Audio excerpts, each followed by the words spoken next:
गो। नमस्कार।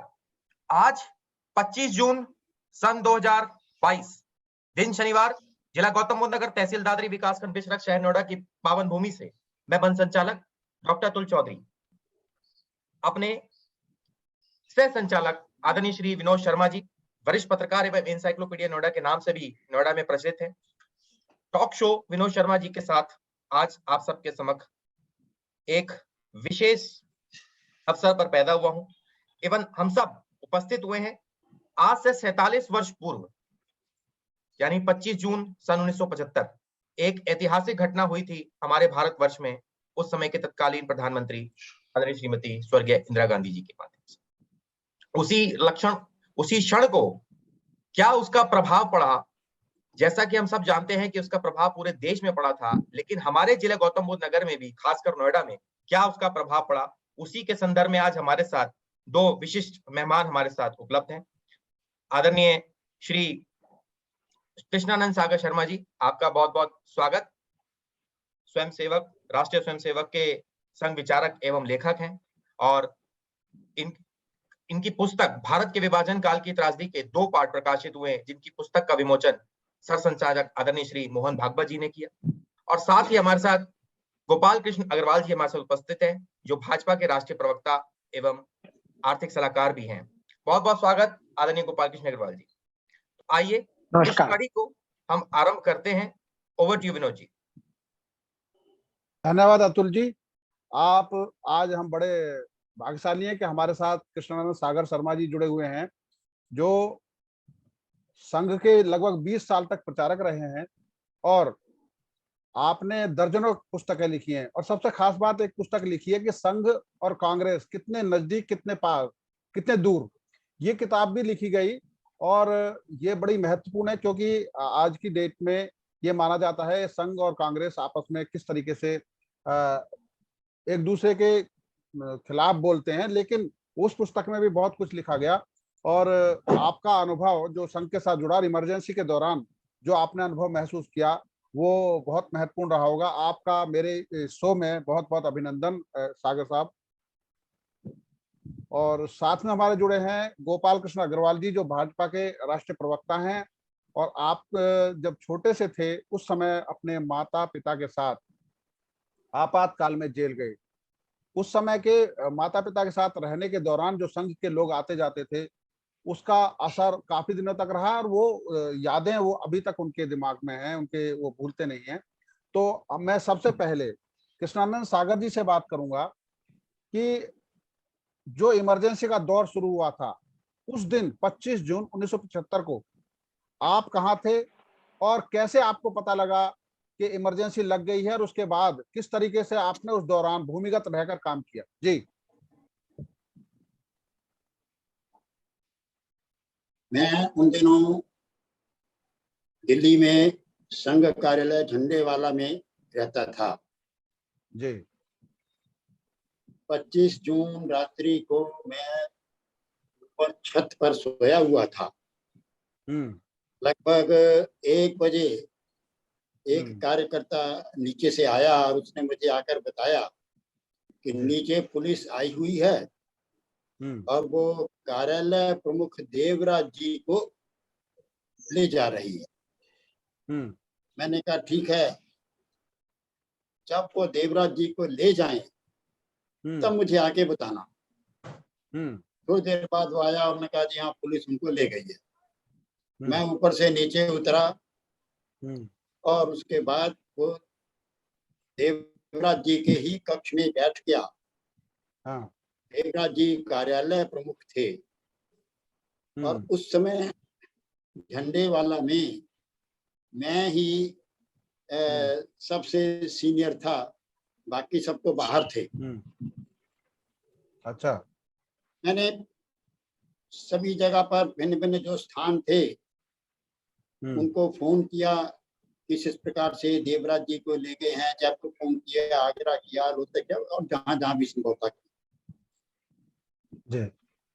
कई तरह के समाचार आने शुरू हो गए। समाचार आया मलकानी जी अरेस्ट हो गए। फिर एक फोन आया कि अडवाणी जी वहीं बंगलौर से ही अरेस्ट हो गए और भी कई लोगों के समाचार आने शुरू हो गए। ये सब चलता ही रहा। लगभग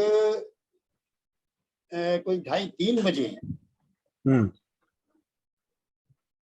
2 विद्यार्थी आए जो मौलाना आजाद मेडिकल कॉलेज के विद्यार्थी थे जी। उनमें एक थे डॉक्टर सुधीर, वो परिचित थे मेरे पहले से ही, और उन्होंने आकर बताया कि जी जयप्रकाश नारायण अरेस्ट हो गए। अच्छा। मैंने कहा तुम्हें कैसे पता लगा? तो उन्होंने कहा जी हम तो पढ़ाई कर रहे थे, पढ़ाई करते करते जरा थक गए और हम इसलिए इधर बहादुर शाह जफर रोड पर चले गए प्रेस उसकी तरफ। वहां चाय वाला है तो चाय पिए, लेकिन वहां सब देखा अंधेरा ही अंधेरा था, लाइट ही नहीं थी आज। तो वो एक चाय वाले से हमने पूछा कि क्या बात है, ये आज यहाँ अंधेरा क्यों है, लाइट क्यों नहीं है? तो उसने ये बताया कि जी अभी अभी पुलिस जयप्रकाश नारायण जी को लेकर चली गई। अच्छा। तो जयप्रकाश नारायण अरेस्ट हो गए हैं, मुझे ये सूचना 3 बजे के लगभग ही मिल गई रात को। फिर मैंने इसकी सूचना अन्य और भी कई लोगों को दी, कई जगह दी, तो ये रात भर ये चलता रहा है मामला। और अगले दिन जो है फिर उस समय रोहतक में पंजाब प्रांत का संघ शिक्षा वर्ग लगा हुआ था। अच्छा। तो वहां अलग से घटना हुई।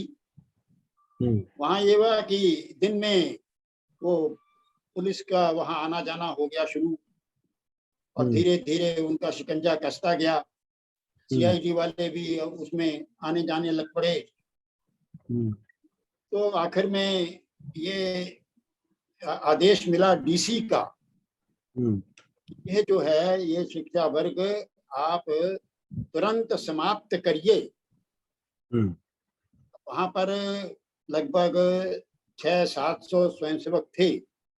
तो अब एकदम समाप्त करना मतलब क्या करना, क्यों वो तो भिन्न भिन्न स्थानों से आए हुए थे लोग थे। तो इस पर रमेश प्रकाश जी थे, अध्यापक थे यहाँ दिल्ली में ही, वो उसके कार्यवाह थे।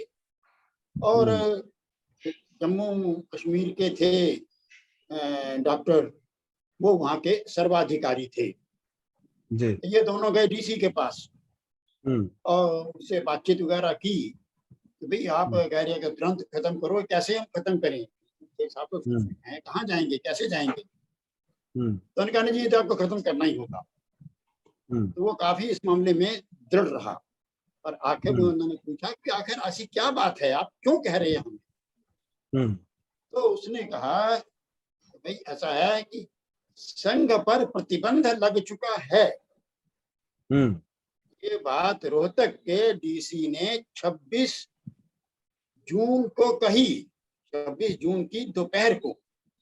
अच्छा। संघ पर प्रतिबंध लग चुका है, तो इसलिए मैं तो आपको समय दे रहा हूँ, निकल जाओ यहाँ से, तुरंत सबको कर दीजिए। तब उसने ये कहा कि संघ पर प्रतिबंध लग चुका है, तो फिर इनको लगा कि अब आगे ज्यादा कोई बहस करने की जरूरत नहीं है। तो उन्होंने कहा भाई ठीक है, तो आप हमें थोड़ा समय दीजिए ताकि सबसे निकल सकें।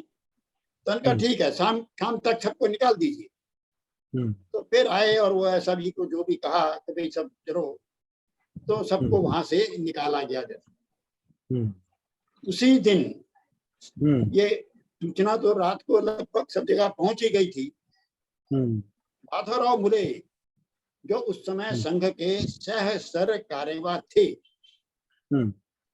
वो उनको भी सूचना मिल गई थी क्योंकि मैंने रोहतक भी फोन कर दिया था। तो वो सुबह ही वहां से कार से ही दिल्ली पहुंच गए।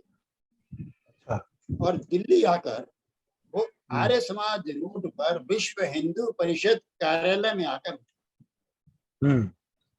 और इस प्रकार से जो आपातकाल के विषय के दौरान बाकी जो कुछ भी चला, उसकी शुरुआत 26 जून प्रातः काल ही माधवराव जी ने दिल्ली में आकर शुरू कर दी थी। उन्होंने भिन्न भिन्न लोगों से संपर्क स्थापित करना शुरू किया, दिल्ली में, दिल्ली के बाहर भी। और 26 जून को ही दोपहर बाद कई लोग वहां पर 8-10 लोग थे, उनको बुलाया गया, वो इकट्ठे हुए, तो पूरी तरह जानकारी मिल गई कि कौन कौन बचे हुए हैं, कौन कौन अरेस्ट हैं। तो ये क्रम वहां से चलता रहा है। तो उस दिन के बाद आपने जब वो इमरजेंसी समाप्त हुई, उस दिन तक का आपने कैसे समय गुजारा?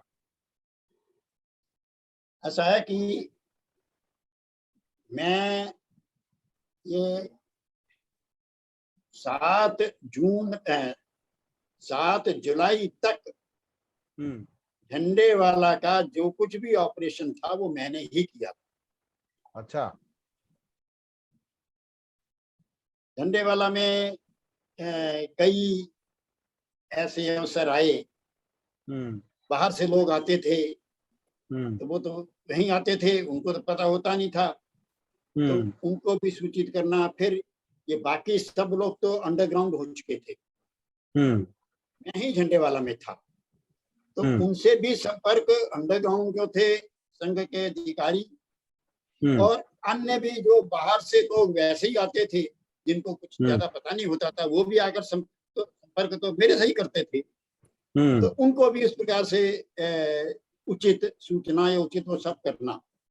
अब इसी बीच में एक सज्जन आए अमेरिका से, अरविंद नाम, तो अब वो आके कहने लगे भी मुझे क्या करना है।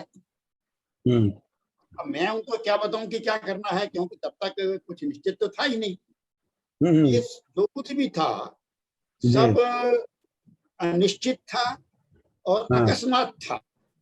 इमरजेंसी क्या होती है ये तो वास्तव में हमारे देश में किसी को पता ही नहीं था। 25 रात्रि की जो बात अभी मैं कर रहा था, तो उसमें भी मैंने मदरलैंड कार्यालय में फोन किया। मदरलैंड दैनिक पत्र था उस समय, और वो जो आजकल दीनदयाल शोध संस्थान की बिल्डिंग है वहीं से वो प्रकाशित होता था। तो उनको फोन किया, तो उन्होंने बताया, वहां रमेश बतूरा संपादकीय विभाग के थे, तो उन्होंने बताया कि जी ऐसा है, यहाँ मदरलैंड की भी सारी बिजली गुल हो चुकी हुई है और सब बंद है, प्रेस पर सेंसर लग चुका है। और उन्होंने कहा कि ये वास्तव में ये इंटरनल जो है क्या कहना चाहिए, सिक्योरिटी, ये इंटरनल इमरजेंसी ये लागू हो चुकी है। इंटरनल इमरजेंसी ये शब्द मैंने पहली बार सुना। होता क्या है ये मुझे तब भी पता नहीं था, और शायद किसी को भी पता नहीं था कि ये होता क्या है। लेकिन वो रमेश बतूरा ने ये बताया, तो उससे थोड़ी सी उसकी गंभीरता तो ध्यान में आ गई मुझे, लेकिन वास्तविकता क्या है ये तो तब भी मुझे पता नहीं था। लेकिन ये जो भिन्न भिन्न प्रकार के समाचार जो आ रहे थे, ये अरेस्ट हो गया, वो अरेस्ट गया, फिर वो जयप्रकाश नारायणी भी अरेस्ट हो गया, अन्य भी जो भी हुए, ये जो समाचार 25 की रात्रि को ही काफी कुछ मुझे मिले, तो उससे उसकी गंभीरता का थोड़ा सा मुझे अनुभव हुआ। प्रातः काल रामशंकर अग्निहोत्री जी वही पत्रकार थे हिंदुस्तान समाचार समिति के, तो उनसे बातचीत हुई। वो सुबह पहली बस से ही रोहतक चले गए, अच्छा, ताकि रोहतक शिक्षा वर्ग में जाकर बाकी अधिकारियों से चर्चा की जाए। लेकिन जब वो गए तो उसी समय माधवराव जी वहां से चल चुके थे, वो पहले से ही चल चुके थे, और वो यहाँ पर लगभग 8 बजे दिल्ली पहुंच चुके थे। तो इस प्रकार से माधवराव जी ने वो सारा जो काम करना था वो शुरू किया। मेरा जो बाकी मामला रहा वो ये रहा कि 4 तारीख को जो है ये संघ पर प्रतिबंध लगाया गया विधिवत, लेकिन तब तक भी संघ कार्यालय चालू था, मैं वहीं था, लेकिन पुलिस आकर वहां पर बैठ गई। विनोद जी, अच्छा, एक मिनट सागर जी, विनोद जी ऐसा करते हैं, सागर जी का एक बार कर लीजिए। नहीं, मैं आपको भी कनेक्ट कर रहा हूँ। नहीं मैं आपको अभी नहीं, एक कनेक्ट कर रहा हूँ। नहीं, एक मिनट सुन हाँ लीजिए मेरी बात। हाँ हाँ मुझे हाँ। ना अभी दूरदर्शन पे एक बार आधे घंटे के लिए जाना है, एक नहीं बस आप, तो ये 4 तारीख को प्रतिबंध लगा था, पुलिस हम्म, आकर वहां बैठ गई थी। जी जी। लेकिन ये है कि भी पुलिस के 3-4 लोग वहां रहते थे हमेशा 24 घंटे हम्म, बारी बारी से। जी जी। लेकिन हम थोड़ा सा अपना काम करते रहे, हम्म, बाकी लोग तो वहां नहीं आते थे। जी जी लेकिन समस्या ये आ गई पुलिस के सामने जी। कि जब पुलिस वहां आई हम्म, तो उन्होंने कहा कि भाई यहाँ कौन लोग हैं। हम्म, तो उस समय एक डॉक्टर सत्यपाल जी थे, जी। तो वहाँ एक चिकित्सालय भी छोटा मोटा चला रखा था। हम्म, तो उन्होंने पूछा भी आप कौन है, उनका मैं डॉक्टर हूँ। तो पुलिस वहां हम्म, आई थी आधी रात को। जी। तो उन्होंने कहा भी अच्छा ये तो यहाँ संघ कार्यालय कहाँ है। हम्म, तो उन्होंने कहा कि वो ये सामने वो कमरा था ना, वो संघ कार्यालय। हमने हम्म, सभी कमरों पर नंबर लगा रखे थे और सभी जी कमरों पर लिख रखा था कि वो क्या है क्या नहीं। तो जी जी एक जी। कमरे पर संघ कार्यालय लिख रखा था। हम्म, तो वो जिस पर संघ कार्यालय लिख रखा था, वो सत्यपाल जी ने बताया कि वो है संघ कार्यालय। अब वो जी गए जी। तो कमरा, तो कुंडी लगी हुई थी। तो हम्म, कमरा खोला तो कमरा खाली था।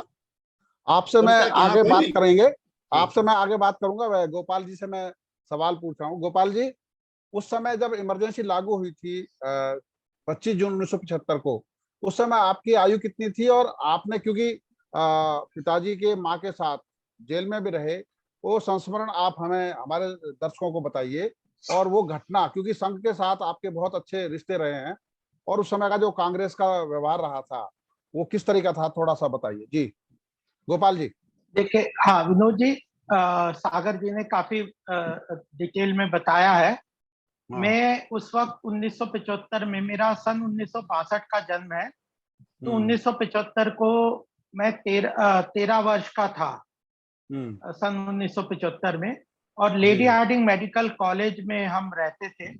मेरे हम्म पिताजी वहाँ पे प्रोफेसर थे, पढ़ाते थे, और हम्म मेरी माताजी हाउसवाइफ घर में ही थी। तो हम लोग हम्म कैंपस के अंदर ही मकान मिला हुआ था, वहीं पे हम्म रहते थे, और मैं 8वीं कक्षा में पढ़ता था। हम्म और 8वीं कक्षा भारतीय विद्या भवन में पढ़ता था। मेरे हम्म पिताजी डॉक्टर थे, और तो हम्म सरकारी नौकरी में भी थे। संघ में हम्म बचपन से ही जाना आना रहा है। हम्म मेरे पिताजी तो तृतीय शिक्षित भी हैं, पूजनीय गुरु जी हम्म के साथ भी संपर्क रहा उनका, और हम्म बचपन से ही संघ शाखा में जाते रहे। मैं भी हम्म शाखा में जाता था, उस वक्त भी स्कूल, हमारे घर के सामने ही शाखा लगती थी, चित्रगुप्त शाखा। तो हम्म संघ के सब अधिकारी भी, क्योंकि लेडी हार्डिंग में हम रहते थे कैंपस में, तो कार्यालय से पास था और जी। हॉस्पिटल्स भी पास था, तो आते रहते थे, और मेरे पिताजी के भी संपर्क थे।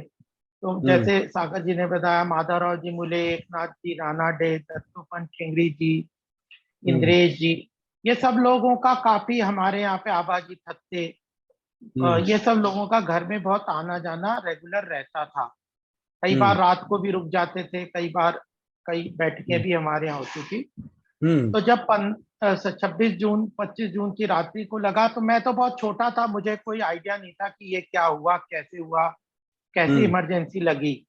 और हम्म फिर उसके बाद कई बैठकों का दौर शुरू हुआ, जो कि चाहे मोहन धारिया जी, नानाजी देशमुख से हमारे यहाँ के बहुत संपर्क थे, बहुत पिताजी के क्लोज, हम्म उनका बहुत आना जाना था। तो हम्म नानाजी देशमुख और यह वो पूरा दत्तोपंत ठेंगड़ी जी, इन हम्म लोगों का काफी, जब अंडरग्राउंड हो गए और इमरजेंसी का आगे काफी संघर्ष की जो समिति बनी, आपातकाल संघर्ष समिति बनी, हम्म जिसमें कई लोगों ने काम किया। बाकी बहुत लोग तो जेल में चले गए थे। हम्म दत्तोपंत ठेंगड़ी जी जेल में नहीं गए थे, वो अंडरग्राउंड हो गए थे। और वह लोगों के, क्योंकि कई लोगों को, संघ के का प्रचारकों को पुलिस और ये सब जानती नहीं थी, कोई फोटोग्राफ नहीं थे, तो वो लोगों को पहचान नहीं पाते थे। तो ये हम्म कई सारे अंडरग्राउंड मीटिंग्स हमारे यहाँ होती रही, और नेता सब आते थे।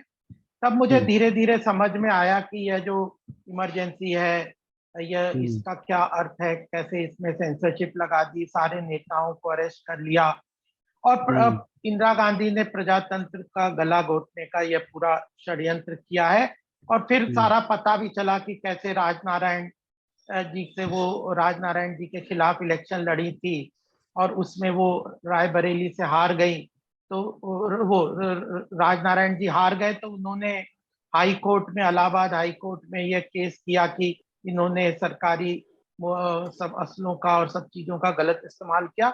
और जो इलाहाबाद हाई कोर्ट ने इनके खिलाफ फैसला दिया कि आपकी ये जो सदस्यता है वहां पर ये संसद की, वह रद्द हो जाएगी। तो इनको लगा कि अब मुझे रिजाइन करना पड़ेगा। और वह जो फैसला जो हुआ वह उस वक्त कोर्ट के, उस वक्त वो चल रहे थे वेकेशन, तो उसके खिलाफ ये सुप्रीम कोर्ट पे जा नहीं सकती थी। और वह वेकेशन जो होने पे अगर नहीं कुछ करती तो फिर उनको सदस्यता उनकी रद्द हो जाती है और वो प्रधानमंत्री जी के पद से उन्हें छोड़ना पड़ता। तो इस सारे के कारण उनके पास कोई रास्ता नहीं दिखा अपनी कुर्सी बचाने के लिए, और उन्होंने प्रेस सेंसरशिप रख ली, सारे अपोजिशन के लीडर्स को पूरे देश के अरेस्ट कर लिया। और धारा 352 के अंतर्गत, जो कि इमरजेंसी, इंटरनल इमरजेंसी लगाने का प्रावधान है, जबकि आंतरिक सुरक्षा पे खतरा हो, तो उसका इस्तेमाल करते हुए इन्होंने फखरुद्दीन अली अहमद उस वक्त राष्ट्रपति थे, उनसे साइन करवा के इमरजेंसी को प्रोक्लेम कर दिया और प्रेस सेंसरशिप कर दी, जिसमें इंडियन एक्सप्रेस ने काफी एक तरीके से स्टैंड लिया कि फिर भी उसको भी सेंसरशिप चल रही थी। तो ये जो रामनाथ गोयनका जी भी हमारे यहाँ आते थे उस वक्त, 2-3 बार आए, ये बैठकें सब चलती थी, तो सारी चीज मुझे समझ में आ गई धीरे धीरे। और फिर जब राष्ट्रीय स्वयंसेवक संघ ने आपातकाल संघर्ष समिति की घोषणा की, जिसके संयोजक माननीय दत्तोपंत ठेंगड़ी जी बने, और यह तय किया कि अब राष्ट्रव्यापी आंदोलन शुरू किया जाएगा इमरजेंसी के खिलाफ, क्योंकि सब जगह डर का माहौल इंदिरा गांधी ने क्रिएट कर दिया। जो उसके खिलाफ बोलते थे उसको जेल में डाल देते। डिफेंस ऑफ इंडिया रूल और मीसा का लागू कर दिया, और बिना किसी वारंट के किसी को भी जेल में डाल सकते थे, और उसके बाद केस चलता रहता जब तक बेल भी नहीं होती थी दोनों, ना DIR में ना मीसा में।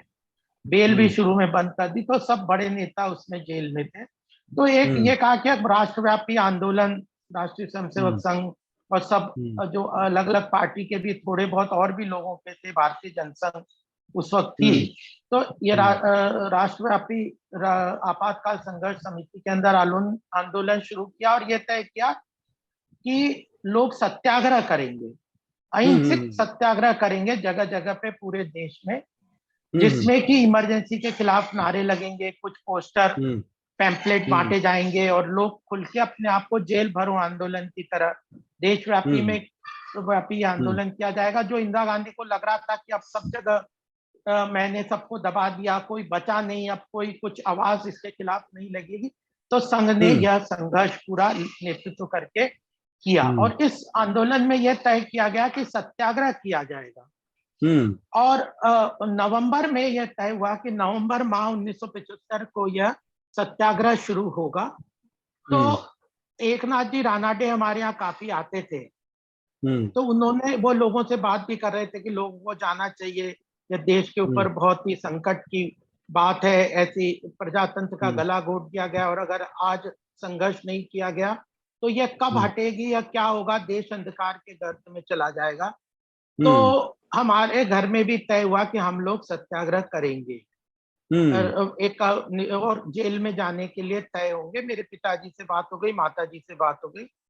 तो और सबसे पहले, क्योंकि पिताजी की नौकरी थी, सरकारी नौकरी थी, तो और मैं सबसे छोटा अकेला ही बेटा था, तो सबसे पहले तय हुआ, ये बात हुई, मैंने कहा मैं भी जी शायद डिस्कनेक्ट हो गया क्या? ये हुआ कि सत्याग्रह करेंगे, और 8 विद्यार्थी थे पहाड़गंज और वहां के, कुछ लोग हमारी शाखा के, और सब बड़े थे। वो, मैं सबसे छोटा था, कुछ कॉलेज के थे, कुछ बड़े थे 30-35 साल के।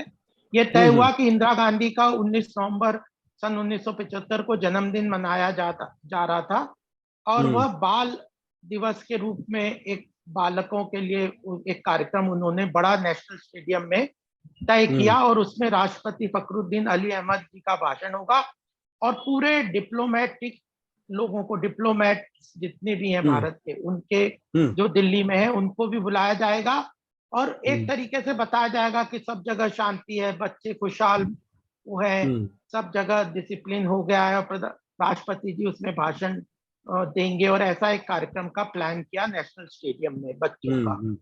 तो उसमें फिर हम लोगों ने सत्याग्रह करने का वो प्लान किया और इंद्रेश जी सारा उसको कोऑर्डिनेट कर रहे थे और एकनाथ जी रानाडे जी पीछे से सब उसको गाइड कर रहे थे। तो उसमें सत्याग्रह करके हमें पैम्पलेट दिए गए और जब हम 8 लोग उसमें 19 नवंबर को वहां पहुंचे सत्याग्रह करने के लिए, ये कहा गया था कि वो स्टेडियम इस तरह का है, सीढ़ियों पे सब लोग बैठते हैं चेयर्स में, तो एक स्टेज बनाया गया था सामने जिसमें फखरुद्दीन अली अहमद साहब बैठे हुए थे राष्ट्रपति, और हम लोग पीछे के उसमें ऊपर के जो रैंप होते हैं उनमें अलग अलग जगह पे बैठ गए थे। तो उसमें हमें कुछ पर्चे दिए गए थे छोटे छोटे से, और डिप्लोमेटिक एनक्लेव जो वहां पे ब्लॉक बना था, हमें कहा गया था कि आप इसमें नारा जाएंगे एकदम जैसे ही इशारा करेंगे तो सब लोग अलग अलग ब्लॉक में फैल गए थे। भारत माता की जय, शेम शेम, इमरजेंसी, मुर्दाबाद, इंदिरा गांधी मुर्दाबाद के नारे लगाने हैं और जो डिप्लोमेटिक एनक्लेव है वहां पे अपने पर्चे जो कपड़ों में अंदर रखे हुए थे इसके अंदर वो निकाल के फेंकने हैं और आपको जाना है, कूद के कोशिश करना है कि वो जो स्टेज पे किसी तरह पहुंच जाए। अच्छा, क्योंकि पुलिस होगी पकड़ लेगी। आप और तो अब थोड़ा सा एक हाँ, समय का थोड़ा ध्यान रखिएगा, बस अब टाइम 3 तो मिनट बस है मैं तो खत्म कर अपने देता हूँ। यहाँ 1 मिनट में, हाँ 1 मिनट में अपनी पूरी बात कर मैं वाइंड अप कर देता। तो फिर हमने ये सत्याग्रह किया, उसमें पर्चे में लिखा हुआ था मेरी गद्दी मेरी चमचे, मेरे भाषण फोटो चर्चे। इस तरह 8 लोग, हम लोग वहां पे 10 लोग थे लेकिन 8 लोग वहां पे अरेस्ट हुए और तिलक मार्ग थाने में हमें ले जाके DIR लगा के जेल में बंद किया। तो मैं माता पिता जी के साथ नहीं गया था, मैं पहले गया था सत्याग्रह करके। अच्छा, और अच्छा। तिलक मार्ग थाने के बाद अंबेडकर स्टेडियम के पीछे एक चिल्ड्रंस जेल थी, वहां पे मुझे रखा गया क्योंकि मैं 18 साल से कम था। बाकी सारे लोग जो थे वो 18 से बड़े थे तो उनको तिहाड़ जेल भेज दिया गया। उसके बाद 25 दिसंबर को 12 दिसंबर को मेरी माताजी ने सत्याग्रह किया वह सदर में, और 25 दिसंबर को मेरे पिताजी ने अलग सत्याग्रह किया। मेरी माताजी तिहाड़ जेल में थी और मेरे पिताजी थे पहले तिहाड़ जेल में थे, बाद में उन्हें नागपुर जेल ले जाया गया। तो वो 6 महीने जेल में रहे, मैं 3 महीने रहा, मेरी माँ 2 महीने रहे। DIR के अंतर्गत हम बंद थे, मेरे को स्कूल से निकाल दिया गया, मेरे पिताजी को सस्पेंड कर दिया गया। और फिर 78 में तो बाकी कहानियां है कि वो सब संघर्ष के बाद वो सब लोग फ्री हुए और निकल गए। बिल्कुल, तो आपका ये बहुत बड़ा ही रोचक संघर्षपूर्ण जीवन था और काफी डर का माहौल था। उस सबको छोड़ते हुए एक राष्ट्रव्यापी आंदोलन 2 साल तक केस चला। तिहाड़ ये जो अपने 30 हजारी कोर्ट में हम हर सप्ताह जाते थे, पेशी होती थी और अल्टीमेटली शाह कमीशन के अंदर भी हमारे परिवार का केस गया था, इमरजेंसी बिल्कुल। केस को लेकर। आपका बहुत रोचक संघर्ष रहा, बहुत जबरदस्त आप जानकारी दी है। बस चलते चलते अब सागर साहब से बस आखिरी, अतुल जी आप पूछिए, जो आपने गोपाल जी से को भी सुना, सागर साहब को भी सुना, थोड़ा सा एक सवाल, क्योंकि सागर जी का बीच में रह गया था और बस जल्दी, क्योंकि मैं एग्जिट कर लूं क्या? वो दूरदर्शन से बहुत फोन आ रहे हैं। हाँ जी जी जी, आपका बहुत बहुत सागर जी, शुक्रिया, मैं आपने है हमें ना? समय दिया। हाँ हाँ, नमस्कार। नमस्कार। शर्मा जी, क्योंकि अब समय बहुत कम बचा है, हमारे पास मात्र 10 सेकंड बचे हैं, तो मैं चाहूंगा कि इस धारावाहिक की पुनरावृत्ति हम अगले श्रृंखला में कर लें। तो मैं आदरणीय गोपाल कृष्ण अग्रवाल जी का भी बहुत बहुत धन्यवाद करता हूँ, आदरणीय कृष्णानंद सागर साहब का भी बहुत धन्यवाद करता हूँ, और साथ ही हमारे एनसाइक्लोपीडिया नोएडा जी जो हर सप्ताह एक ऐसा धारावाहिक लेकर आते हैं अपनी श्रृंखला में, जिससे कि हम सबको, नोएडा वासियों को एक रोचक कहानी से अवगत करवाते हैं और हम सबका हौसला अफजाई भी करते हैं और हमारी शिक्षा ज्ञानवर्धन भी करते हैं। बहुत बहुत धन्यवाद अगर साहब, समय अभाव के कारण हम आपका विस्तार से नहीं बात कर पाए हैं, और आगे मैं अलग से आपसे पूरा समय लूंगा, आधा घंटा आपका अलग से। आपका इसने आपने समय दिया, आपका बहुत बहुत धन्यवाद सागर साहब। आप 4 घंटे भी लेना चाहें तो कम पड़ेंगे। बिल्कुल नहीं, मैं आपसे विस्तार से बात करूंगा, क्योंकि वास्तविक घटनाएं जो हैं, जी जी, वास्तविक घटनाएं अभी तक सामने आई ही नहीं है।